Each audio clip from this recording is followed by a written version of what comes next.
Hey, what's up everyone? Morey Croson here, and today we're going to be going over how to maximize your foot contact time when you're sprinting. I hope you guys like the new background here, just trying to really give you a good understanding of what you want to be able to focus on when your foot is on the ground in order to really maximize your sprinting speed and sprinting mechanics. So as always, if you like the information, go ahead and click the thumbs up down below. Subscribe to the channel if you haven't already. And if you have any questions, comments, or anything like that, you can leave those down below. We'll hop in the video right now. Alright, so here is a video of me sprinting from both the back and from the side. I don't want to put too much of a focus on, the individual, and just really put a focus on the three different phases of your foot contact time so you have a better understanding of what that is and then how you can maximize that to the best of your degree. I do think that mine is, not bad, and it does help to be able to do it on a treadmill. That's why I did it here. I did look more into, some professional sprinters like we typically do, but it's just too difficult when they're actually running to be able to kind of sync it up side by side. Anyway, this is a video I did pretty much simultaneously here. What ends up happening, and where I'm starting, is the initial foot contact, right? So when your foot hits the ground, there wants to be a couple things you want to focus on. One, you don't want to be hitting with the heel of the foot. Okay, you want to be hitting right underneath the pad, right? So right in here is where the foot wants to be touching, a little bit behind it. It doesn't want to be right on the pad of the foot or the ball of the foot. It wants to be behind it. You are going to end up being a little bit flat-footed. I know people talk about that, and what they mean by being flat-footed is not that you want to land with your whole foot on the ground. It just means that the overall angle of the foot is pretty flat, right? It's pretty straight. It's not like you're at a big angle with the heel high like you are when you're starting, okay? So that's another important thing. Another thing that is, important is you want to be as close to underneath your hip as you can. This is a curved treadmill, so it kind of curves upwards, makes it a little bit more difficult to land it. So I land a little bit more out in front of me here in comparison to when I was actually sprinting, where I'd be a little bit further back, in my positioning. But, the goal is, as I'm going through, is I'm trying to drive my foot back underneath me the best that I can in order to generate the most amount of speed as possible. And when you're hitting the ground, you want that force to be going down and back. You don't want that force to be going directly down. So that's all part of the initial foot contact time.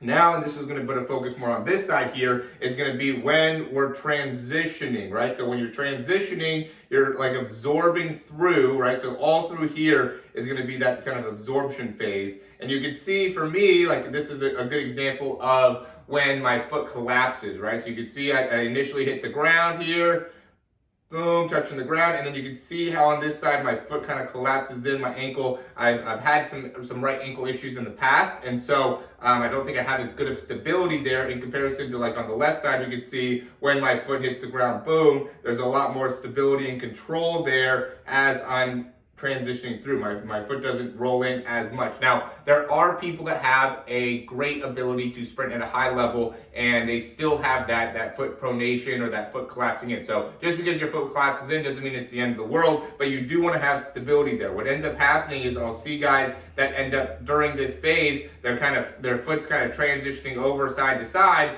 or they're losing control of where their center of mass is, right? So as long as the transition phase and in the this landing phase is something that is controlled, right? There's not a huge amount of foot drop, and there's the time period with the foot spent on the ground is still in a under 0.1 time period, then you're going to be okay, right? So that's really the key is you want to be able to get the foot back off the ground. So again, 0.1 is the goal when you're sprinting, and I'm pretty consistently able to get below 0.1 with my foot contact time. So you can see again, there ends up being a big thing with being able to control, stabilize, and then once your foot gets past underneath you, once it gets to about right here and you start to extend here, there really ends up being a lot of calf activation because you're going through that extension to be able to push you up. So you can see here I'm absorbing, and as soon as my weight absorbs, because remember that first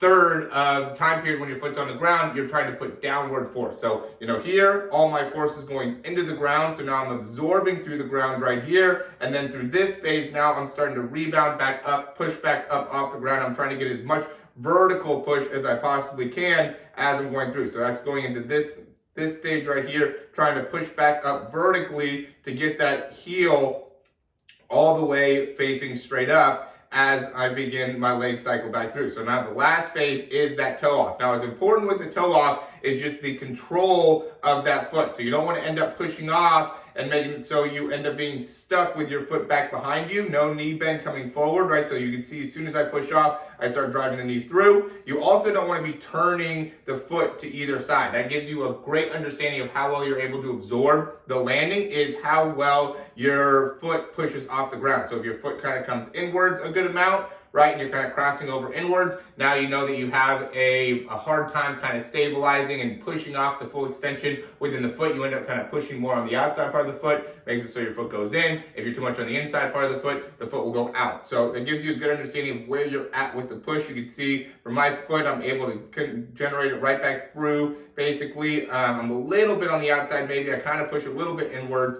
and you can see the effect of me kind of pushing a little bit on the outside. My foot kind of comes in a little bit, but for the most part, we're able to drive that knee right back up and through, and just making sure that you're getting all the way up onto your big toe. There's studies that have gone out there that show that every single degree that you're able to get that toe into more and more plantar flexion when you're pushing off. Plantar flexion, that last push off there, that's what the ankle is doing, is plantar flexion. This would be dorsiflexion.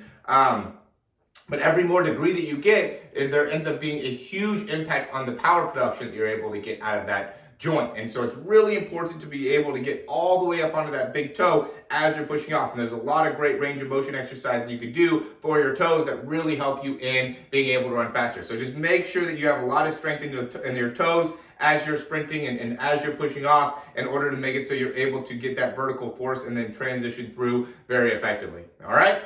As always, guys, thanks for watching these videos. If you have any questions, leave those down below. You guys can check out my speed program. We have some speed breakdowns. We have a lot of things that we're offering for sprinters out there. There's going to be continually more information. And so, yeah, as always, thanks for watching. And if you have questions, please leave those below. We want to be able to help you out every way that we can. Check out some of the stuff in the description down below to be able to help you in sprinting up faster and getting a better understanding of where you might have some mechanical flaws. I always tell people that's the biggest thing that's holding them back, is that they just don't have the mechanics that will help them in sprinting as fast as they possibly can.